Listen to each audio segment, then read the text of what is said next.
Help me to reach 2,000 subscribers. I didn't expect to find her name on his phone. Not there, not under Dr. Harris. My economics professor. The man who signed my scholarship renewal letters, who praised my research in front of the entire class. And right there at the top of his screen was her.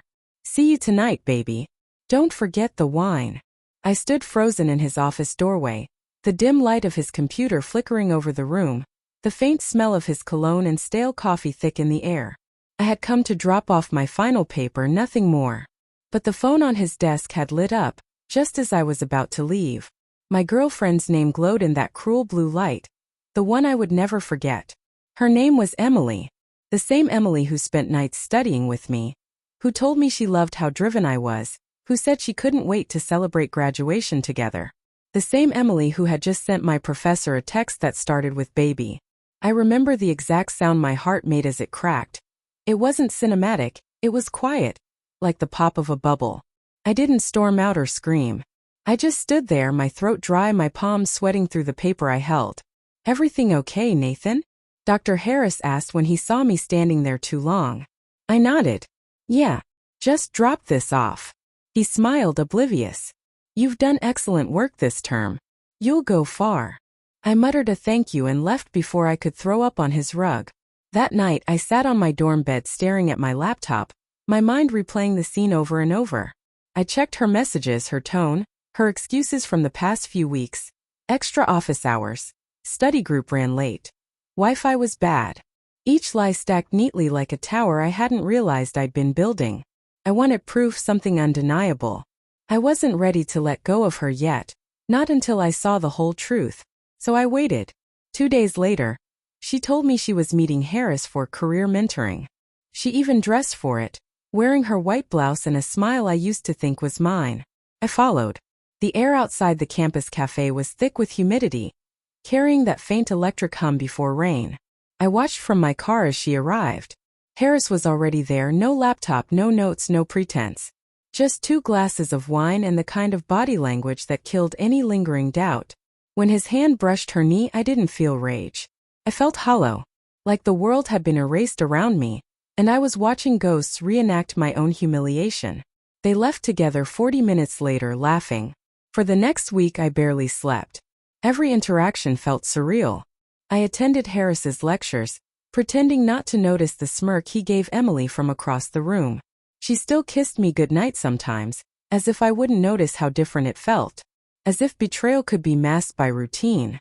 I could have confronted them, but confrontation is mercy. I wanted something colder. So I started working. Late nights in the economics lab. I took over Harris's research project after he got lazy and handed me most of his workload. You're a genius, he said once. I'll make sure the dean knows it. He had no idea he was digging his own grave. Every graph, every dataset, every footnote, I perfected them. When the final presentation came, I made sure the dean and the review committee saw every ounce of it.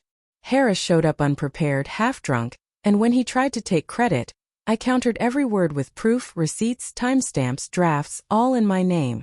By the end of the session, the dean was silent. Harris's face was gray. 2 weeks later, he resigned.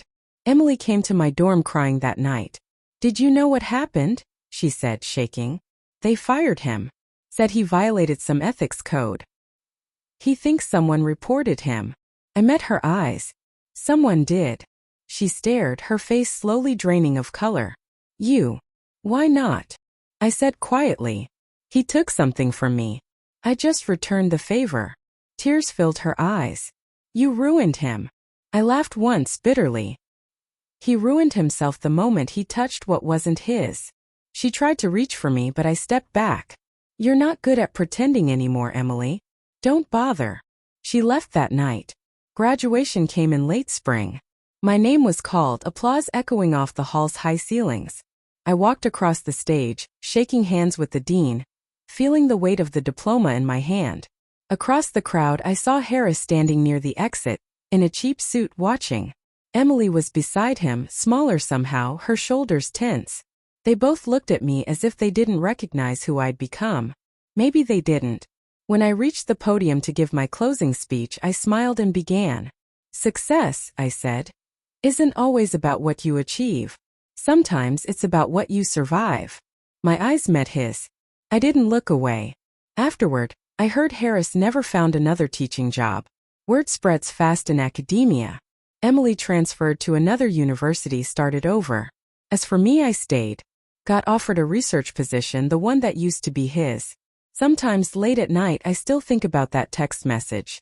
How one line of words changed everything. She slept with my teacher in college, so I graduated with both my degree and his job. And somehow that sentence feels like justice carved in silence.